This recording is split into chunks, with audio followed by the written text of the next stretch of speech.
కొత్తగా మన ఛానల్ ఎవరైనా చూస్తున్నట్లయితే లైక్ చేయండి, షేర్ చేయండి, సబ్స్క్రైబ్ చేయండి. అలాగే పక్కనున్న గంట సింబల్ని గట్టిగా కొట్టండి. Hi hello, welcome to my channel. గంట వార్త వంట స్టార్ట్ చేసేద్దామా? ఈరోజు వంట ఏంటంటే పాతకాలపు వంట అనమాట. ఇది పచ్చిరొయ్యలు, తెలగపిండి, బీరకాయ అనమాట. చాలా బాగుంటుంది, చాలా టేస్ట్గా కూడా ఉంటుంది. మీరు కూడా ఒకసారి తప్పగా ట్రై చేయండి. ఇది రైస్లోకి అయితే చాలా బాగుంటుంది, ఇలా వేడివేడి అన్నంలోకి. అయితే ఇది కాలవ రొయ్య అనమాట. పచ్చి రొయ్యలు, కాలవ రొయ్యలు చాలా బాగుంటాయండి. రొయ్యలు టేస్ట్గా ఉంటాయి. ఈ మా ఈస్ట్ గోదావరి రొయ్యలు అనమాట ఇవి. ఈ రొయ్యలను చక్కగా ఇలా బాగా చేసేసుకొని మనం నీట్గా కడిగేసుకుని ముందుగా పెట్టేసుకోవాలి. దీంట్లోకి ఒక 2 బీరకాయలు అయితే తీసుకున్నాను అనమాట నేను.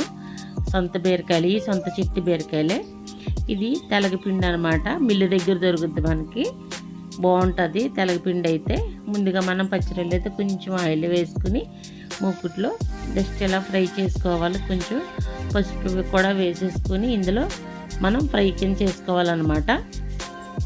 ఇలా చేసుకోవడం వల్ల మనకి నీచు వాసన అటువంటిది ఏమీ లేకుండా పోతుంది అనమాట. అందులో ఉన్న వాటర్ అంతా ఇంకిపోయి రొయ్య అయితే ఇలా ఫ్రై కింద అవుతుంది. అప్పుడు మనం వేరే డేక్సా పొయ్యి మీద పెట్టుకుని అందులో తగినంత ఆయిల్ వేసుకుని మనం ముందుగా బీరకాయ ముక్కలు, ఉల్లిపాయ ముక్కలు, పచ్చిమిర్చి అన్నీ కట్ చేసి పెట్టుకోవాలన్నమాట. ఈ ఆయిల్లో మనం ఉల్లిపాయ ముక్కలు అయితే ముందుగా వేసేసుకుని ఇలా వేగించుకోవాలి. ఇందులో కొంచెం పచ్చిమిర్చి ఎక్కువే వేసుకోవాలి, ఎందుకంటే బీరకాయ తెలగపిండి ఉంది కాబట్టి అది స్వీట్ అనేది రాకుండా ఉంటుంది. ఇందులో తగినంత కొంచెం పసుపు కూడా వేసుకుని ఉల్లిపాయల్లోనే మనం ఇలా ఫ్రై కింద అయితే చేసుకోవాలన్నమాట. ఇవి ఫ్రై అవగానే మనం బీరకాయ ముక్కలు ఉన్నాయి కదండి, ఇవి ఇందులో వేసేసుకోవాలి. బీరకాయ ముక్కలు ఉడకాలన్నమాట. ఎక్కువసేపు మగ్గనవసరం అవసరం లేదండి, బీరకాయ ఇట్టు అంటే ఉడికిపోద్ది కదా. మనం కొద్దిసేపు మూత పెట్టుకుని ఉడికించుకుంటే సరిపోద్ది. అందులో తగినంత ఉప్పు అయితే వేసేసుకుని మనం మగ్గబెట్టుకోవచ్చు. దీన్ని ఒకసారి ఇలా కలబెట్టేసుకుని మూత పెట్టేసుకుని మనం ఒక 2 నిమిషాలు అయితే మగ్గించుకుందాం. మనం పచ్చిరొయ్యలు అయితే ముందుగా వేగించుకుని పెట్టుకున్నాం కదా, అవి అయితే మళ్ళీ మూత తీసుకుని కూరలో వేసేసుకోవాలన్నమాట. పెద్ద పెద్ద రొయ్యలు కదండి, చాలా బాగుంటుంది కూర అయితే. తెలగపిండిలోకి చిన్న రొయ్యలు కూడా చాలా బాగుంటాయి అన్నమాట. ఇలా వేసేసుకుని చూసారు కదా, బీరకాయ అయితే చక్కగా మగ్గిపోయింది. ఉల్లిపాయలు కూడా మనకు కనిపించట్లేదు. ఇందులోనే మనం తగినంత కారం, మనం తినగలిగేంత కారం అయితే వేసుకుని మనం కలిపేసుకోవాలన్నమాట. ఈ కూరలో ఏ మసాలాలు వాడవలసిన అవసరం అయితే ఏమీ లేదు. ఇందులో కొంచెం కరివేపాకు, ముందుగా కట్ చేసి పెట్టుకున్న పచ్చిమిర్చి వేసుకోవాలన్నమాట. పచ్చిమిర్చి వేసుకోవడం వల్ల మనకి స్వీట్నెస్ అనేది తగ్గుతుంది, కూర టేస్ట్గా కూడా చాలా బాగుంటుంది. ఇందులో ఇప్పుడు మనం కూర సరిపడా కొంచెం పులుసుకి కొంచెం వాటర్ అయితే వేసుకోవాలన్నమాట. తెలగపిండి వేసుకుంటాం కాబట్టి అంత వాటర్ అయితే ఉండాలి.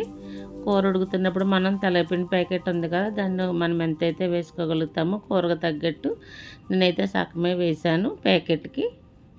పొడుము అయితే చూడండి ఎలా ఉంటుంది. మనం అందులో ఇటువంటి రాళ్ళు ఏమైనా ఉంటే చూసుకుని వేసుకోవాలి.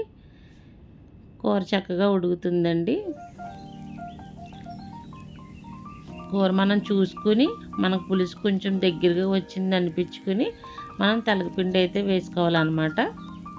తెలగపిండి వేసేసి కలపకుండా జస్ట్ అలా మూత పెట్టేసుకుంటే ఆ వాటర్ ఉంది కాబట్టి అందులో లాగేసుకుని చెమ్మకి అదైతే ఉడికిపోద్ది అనమాట.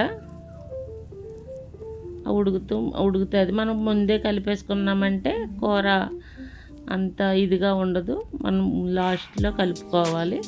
ఒక 2 నిమిషాలు ఉడకబెట్టుకున్నాక ఇలాగా, ఎందుకంటే మెత్తగా వచ్చేస్తుంది అనమాట తెలగపిండి. అది 2 నిమిషాలు అయితే ఇదిగో చూడండి ఎలా ఉంటుంది, చాలా బాగుంటుంది పొడిగా.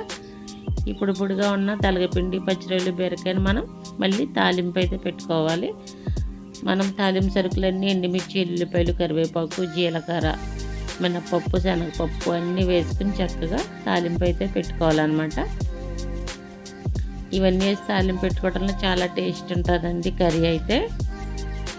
ఈ తాలింపు అంతా ఎగినాకుండా మనం ఇందులో ఇలా వేసుకుని కలిపేసుకోవటమే, అంతేనండి. పచ్చిరొయ్యలు, తెలగపిండి, బీరకాయ కర్రీ చాలా అంటే చాలా బాగుంటుంది. మీరు కూడా ఒకసారి తప్పగా ట్రై చేయండి. నా కర్రీ కనుక నచ్చినట్లయితే లైక్ చేసి, షేర్ చేసి, సబ్స్క్రైబ్ చేసుకోండి. Thanks for watching.